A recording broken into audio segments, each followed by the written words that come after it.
Alors bonsoir tout le monde, nous sommes toujours avec la paracha de Emor et cette fois-ci on va parler d'une mitzvah ou deux qui sont très importantes pendant la prière et jusqu'où est-ce qu'elles arrivent. De quoi est-ce qu'on parle? Il est écrit dans la paracha Venikdashti betor bene Israël. Ça veut dire quoi Venikdashti? L'itkadesh, ça veut dire se sanctifier. On trouve plusieurs fois les psukim Kedoshim tiyu ki kadoshani. Akadosh Baruch Hu fait référence au peuple juif en leur demandant de se sanctifier. On a dit qu'est-ce que ça veut dire se sanctifier? Ça n'a rien à faire avec le terme français. Sanctifier, saint, ça veut dire séparer. Oui, séparer. Aaron HaKodesh, Eretz HaKodesh, Lashon HaKodesh. Oui. Et Akadosh Baruch Hu, il nous demande de ne pas être comme les autres. Nous sommes différents de la manière comment est-ce qu'on pense, comment est-ce qu'on mange, comment est-ce qu'on boit, comment est-ce qu'on va dormir, qu'est-ce qu'on fait dès qu'on se réveille, qu'est-ce qu'on fait, le comportement au travail, à la maison avec les enfants, avec la femme, avec l'entourage, avec le voisinage. Tout ce qu'on fait, n'est-ce pas, c'est une soumission à Hachem. Et puis, quand on dit Kedoshim Tiyu, qui est Kedoshani, ce n'est pas par rapport à des mitzvot qui sont très lointaines de nous. Là, on parle d'un comportement qui est vraiment jour à jour. Comment est-ce que je mange? Oui. Alors, par exemple, il dit le Ramchal, Itkadesh bamutarlach, de se sanctifier dans tout ce qui est permis à toi. Bevadaï qu'est-ce que tu aurais pu penser que se sanctifier, ça veut dire de ne pas manger de la viande non cachère. Ça c'est évident qu'il ne faut pas manger de la viande non cachère. C'est évident qu'il ne faut pas manger les fruits de mer. C'est évident qu'on n'a pas le droit d'avoir des relations interdites. C'est évident qu'on ne peut pas faire ce qu'on veut si c'est dans le travail, si c'est sur le compte des autres, si c'est avec l'argent des autres. Bon, alors on parle en fin de compte des choses qui sont vraiment des affaires journalières. Ça veut dire qui arrivent tous les jours. Alors, Kedoshim Tiyu, par exemple, comment est-ce que je mange? Comment est-ce que je bois? Comment est-ce que je marche? Comment je vais dormir? Comment est-ce que je me suis réveillé? Qu'est-ce que j'ai fait du moment où est-ce que je me suis réveillé jusqu'au moment où est-ce que je vais me coucher? Bon. Et maintenant, quand on dit dans ce passouk, Venikdashti betor bnei Israël, il dit, il y a ce qu'on appelle Ma'alat HaKedusha. Qu'est-ce que c'est Ma'alat HaKedusha? La Kedusha, c'est ce qu'on fait pendant la prière. On a la Kedusha le matin, n'est-ce pas? Et on a une Kedusha pendant Mincha. Arvit, on ne fait pas de Kedusha. La Kedusha, on va la réciter quand on fait la répétition de la Hamida. Alors, par exemple, ici, il ramène, il est écrit dans Sefer HaHechalot, c'est un livre de Kabbalah, qui dit Kama chavivot gdola yesh lakadosh baruch hu be'amirat HaKedusha. Comment c'est apprécié aux yeux d'Akadosh Baruch Hu quand on dit la Kedusha. La Kedusha en général, elle se fait à la répétition de l'Amida, c'est tous les jours, tous les matins et à chaque fois Mincha l'après-midi, ça se fait tous les Shabbats, tous les jours de fête, même Yom Kippour, oui. Et en général, on la chante. Pourquoi est-ce qu'on la chante? Parce que c'est Havivut des mitzvahs. On veut embellir la mitzvah. Alors, il dit ici, qu'est-ce qu'il dit à Kadosh Baruch Hu au moment quand on chante la Kedusha? Et après on dit Kadosh, Kadosh, Kadosh. Alors il dit à Kadosh Baruch Hu, Zele Shono, Beruchim atem Lashem, Shamaim veyorde merkava. Im tomru vitagidu lebanai, ma shani ose besha shemekadeshim vomrim Kadosh, Kadosh, Kadosh. Kadosh Baruch Hu, il dit, c'est comme ça que c'est ramené dans Sefer HaEchalot. Oui, qui c'est qui va aller dire à mes enfants, au Bnei Israël? Oui, comment est-ce que je me sens, oui, et qu'est-ce que je fais quand ils font la Kedusha et ils répètent Kadosh, Kadosh, Kadosh. Velamdu otam shiyu ainem lesuot lamarom lebetefilatam venosim atzmam lemala. Quand ils font la Kedusha, demandez-leur de lever les yeux vers le ciel. Ki en li hanaa ba'olam ki ota sha'a she'ainem nesuot be'inai ve'inai be'enehem. Incroyable. Il dit à Kadosh Baruch Hu, mon plus grand plaisir, c'est quand eux, ils font la Kedusha, ils arrivent à Kadosh, Kadosh, Kadosh, et ils lèvent les yeux vers le ciel, ils me regardent, et moi, d'en haut, je le regarde dans les yeux. Botashan yohez bekise kevodi. Il dit à ce moment-là, Kivyachol HaKadosh Baruch Hu, il attrape son trône céleste, Bidmut Yaakov, avec le Dmut de Yaakov Avinu, Mechabeka Menasheka, il enlace, il embrasse très fort Yaakov Avinu, ou Mazkir Memaher Geulatam, et ils pensent, et déjà ils veulent les sortir de la galoute. Très bien. Alors ça c'est par rapport à la Kedusha. Bon, maintenant, si déjà on parle de Kedusha, on va parler du Kaddish. Il dit Vim zo malata shel kedusha manomar al maalat hakadish shi bedarga gvoa yoter me kedusha. Il dit comme ça. Si on vient d'apprendre, oui, que la kedusha, oui, ça veut dire elle est à un niveau tellement élevé qu'Akadosh Baruch Hu, il attend avec impatience et c'est le moment le plus désiré pour lui. Alors imaginez quand on récite le Kaddish. Le Kaddish, en passant, juste pour mentionner, n'a rien à faire avec le Niftar. Les gens ils pensent que quand on récite le Kaddish, c'est pour celui qui est mort, pour le Niftar, ce qu'on appelle. En réalité, c'est absolument rien à faire avec le Niftar. Tout ce qu'on dit, c'est des louanges à Kadosh Baruch Hu. Ça veut dire que même dans les moments les plus difficiles, que quelqu'un il est en train d'enterrer quelqu'un qui est très cher pour lui, quand même, il fait des louanges à Kadosh Baruch Hu. Oui, c'est pour ça qu'on fait Lo Alenu Velo Alechem. Qu'est-ce qu'on récite quand il y a un niftar? Baruch Dayan Emet. Oui, qu'est-ce que c'est Baruch? Béni soit-il, Dayan, le juste juge, Dayan Haemet. Et bon, alors à ce moment-là, le Kaddish. Venez, on va parler un petit peu du Kaddish et vous allez voir où est-ce qu'on va aller avec ça. Il dit, Mzo malata shel kedusha manomar malata kaddish shi bedarga gvoa yoter ma kedusha shegam bo mekayim mitzvat venikdashti betor bnei Israël. Alors il y a la mitzvah de se sanctifier, de sanctifier Hachem au sein du peuple juif. Comment est-ce qu'on fait ça? Avec la kedusha. Comment est-ce qu'on fait ça? Quand on se comporte d'une manière, je dirais entre guillemets, cachère. Oui, un juif qui est cachère les méadrines, alors ça c'est Kiddush Hashem. Kiddush vient du terme Nikdashti, les Kadesh, les Kaddish, tout ça c'est le même terme. Alors elle va dire la Gemara dans Masechet Shabbat, page 119, Amar Rabbi Shua ben Levi, kol haoneh amen shemei Rabba, bechol kocho gor'in lo gzar dino. Elle dit la Gemara, toute personne qui va répondre amen yeshmei Rabba de toute sa force. Maintenant, qu'est-ce que ça veut dire toute sa force? Toute sa force, ça ne veut pas dire qu'il va crier fort, fort, fort, il va choquer toute la synagogue. Non, même s'il y a des gens qui le font. C'est pas ça le point. Ça veut dire, Bechol Kocho, ça veut dire avec la kavana qu'il faut dans le Kaddish, alors on lui déchire toutes les avérotes qu'il a. Vous imaginez, un Kaddish, un Amen Yeshmei Rabba, avec la bonne intention et de savoir de quoi est-ce qu'il s'agit. Rabbi Yahya bar Rabba, Amar Rabbi Yohanan, il dit la Gemara, même si il y a la moindre avodazara en lui qu'il a fait, qui est vraiment avodazara, qui est contre la Torah entière, alors on lui pardonne. Pourquoi? Parce qu'il a bien répondu le Kaddish. Vechen amro brachot maaseh Rabbi Yosef she'amar lo Eliyahu hanavi b'shas Israël nichnasin lebet hakneset ubet hamidrash voni yeshmei Rabba gadol shmo avarach menaneh rosho vomer rasha melech shemkansin oto bebeito kach. Et qu'est-ce qu'il dit à Kadosh Baruch Hu? Eliyahu Navi, il a dévoilé ça. Eliyahu Navi, une fois il est venu, il a enseigné les Tanaïm à Kedoshim, et il leur a dit, vous savez qu'est-ce qu'Akadosh Baruch Hu il fait quand on dit en bas le Kaddish, en haut dans le ciel, Akadosh Baruch Hu, il fait comme ça avec sa tête qui vient, on peut se permettre de dire, et il dit, ah, heureux il est le roi qu'on lui fait des louanges. Oui, ça lui fait ce qu'on appelle Nahat Ruach. Malo le'av shiglat bana ve'oy lo laim labenim shegalu ma'al shor navihem hare shegormim alezeh kiruv geula. Bon, maintenant, regardez, on a parlé de la kedusha qu'on fait après l'Amida. Très bien. Ça veut dire, ça c'est Akadosh Baruch Hu, il se réjouit énormément. On a parlé du Kaddish, Akadosh Baruch Hu se réjouit énormément. Maintenant, je vais vous raconter une histoire qui est ramenée dans le Midrash, mais ça c'est une histoire vraie. Oui, très souvent, le Midrash, il amène des histoires qui sont vraies.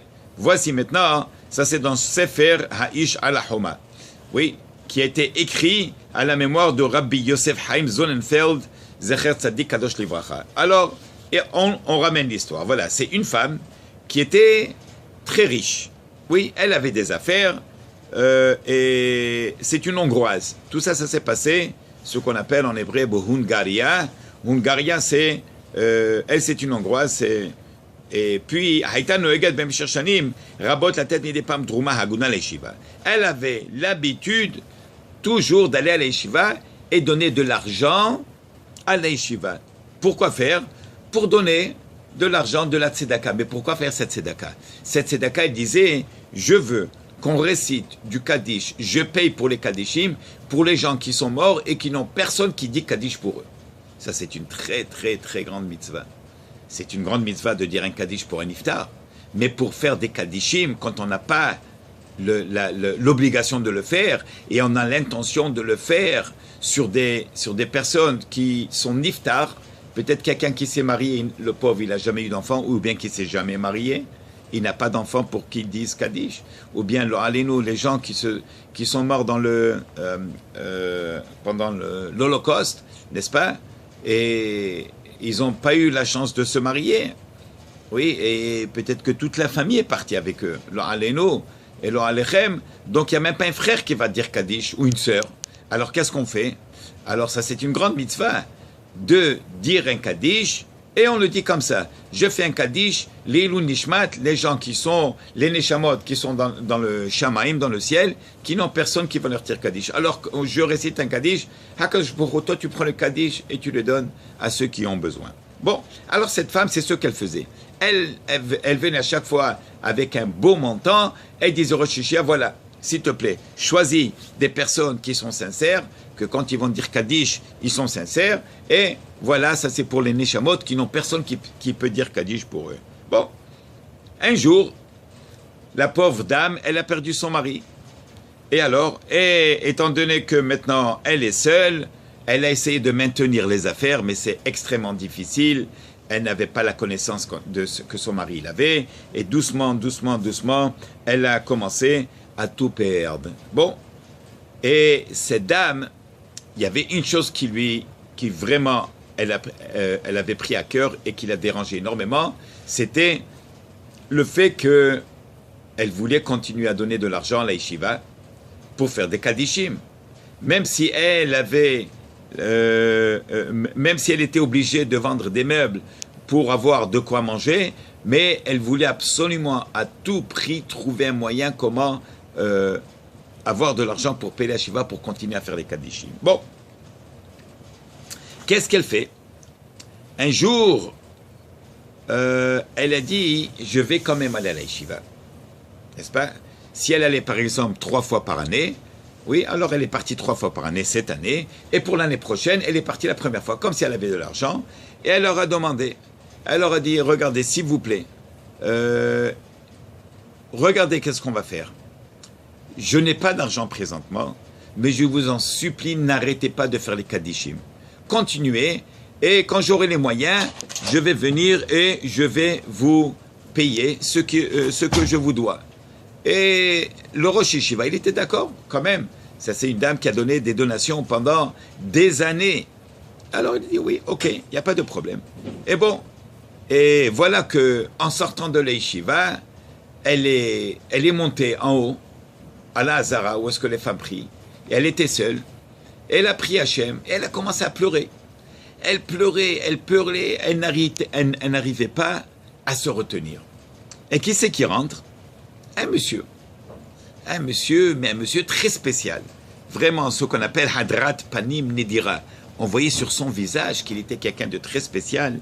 Et il est vieux, et une barbe blanche. Et il lui dit, Madame, comment allez-vous? Shalom Aleichem.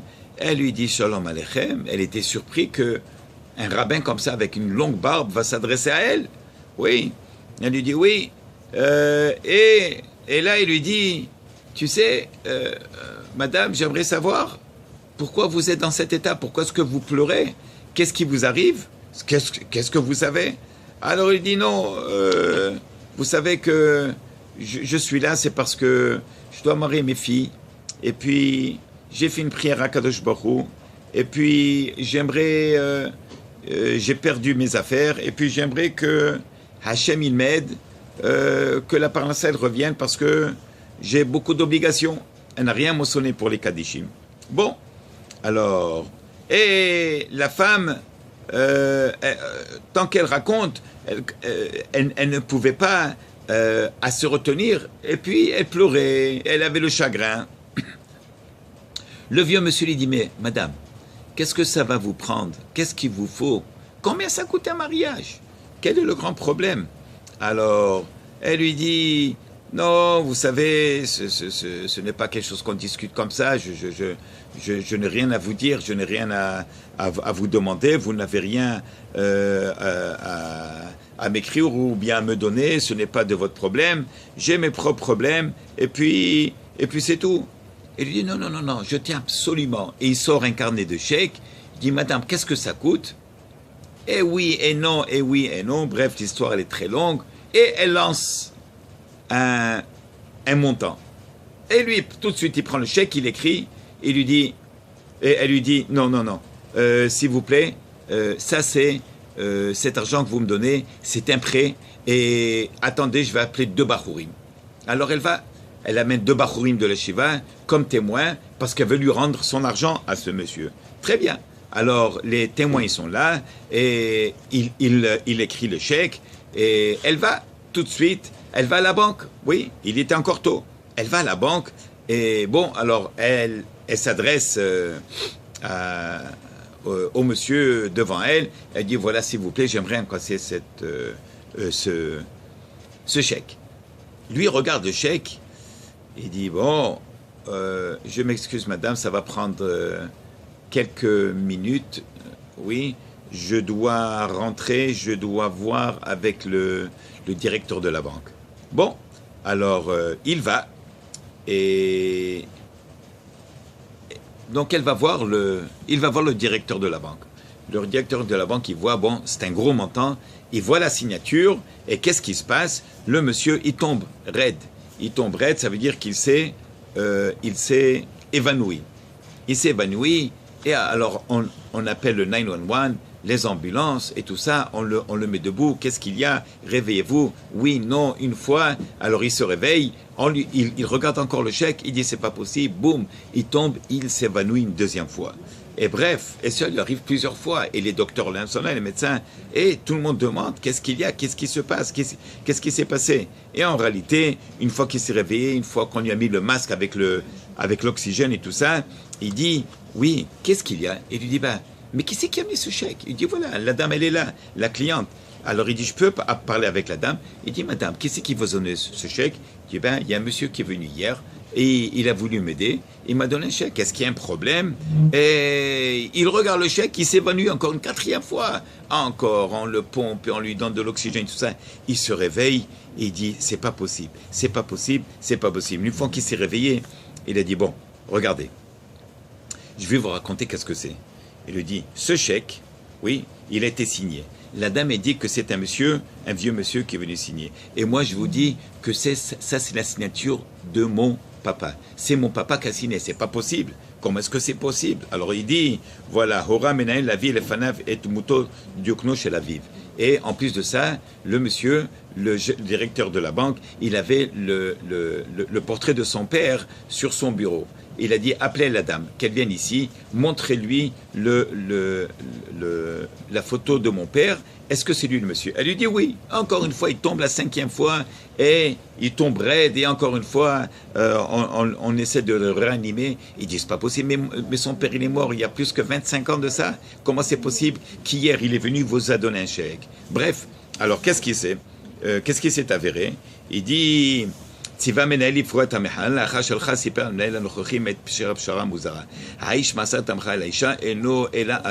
Donc, c'était vraiment le père du banquier, c'était lui. Alors il lui dit, comment est-ce que tout ça s'est arrivé? Il dit,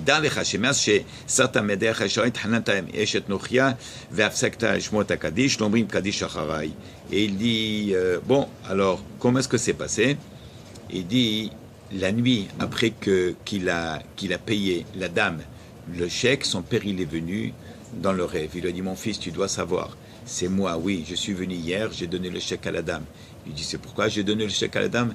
Depuis que tu t'es marié avec la Goya, il y a 25 ans de ça, et tu as eu des enfants avec elle, je souffre dans le Olam. oui, des Neshamot, toi ce que je suis, et tu n'as jamais dit un Kaddish pour moi. Par contre, cette dame, ça fait des années qu'elle pèle la yeshiva pour faire les Kaddishim, et c'est moi qui reçois une partie des Kaddishim. Et grâce à elle, on ne me fait pas punir en haut dans le Olam Hamed. Et ça, c'est incroyable quand même. Maintenant, lui, il veut savoir qui c'est les deux témoins qui ont signé, les deux Bahurim.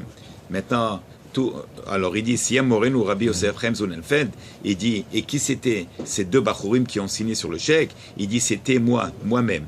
Qui c'est moi-même? Il dit, c'était Rabbi Yosef Chaim Zunelfeld, le grand rabbin qui était à Jérusalem à l'époque, et Rabbi Yehuda Greenwald, le Avbeddin de Satmar, Ha'ish Niya Lebal Teshuva. En fin de compte, qu'est-ce qu'il a fait ce monsieur? Il a fait une grande Teshuva, et sa femme s'est convertie avec les enfants, et finalement il a compris qu'est-ce que ça veut dire qu'il y a un Olam Hamed qui existe, et la malade du Kaddish Rabotai. Alors j'espère que oui, bien sûr que c'est émouvant, et puis voilà, ça c'est pour un petit peu illustrer qu'est-ce que c'est l'importance du Kaddish pour Akadosh Baruch Hu, et comment est-ce que quand on fait des Kaddishim pour les Niftarim qui n'ont personne pour les faire Kaddish, qu'est-ce que ça leur fait dans l'Olam Hamed. Voilà, Boch Adonai l'Olam, Amen, ve Amen. Donc voilà, s'il vous plaît, n'oubliez pas de partager. Bonne soirée tout le monde.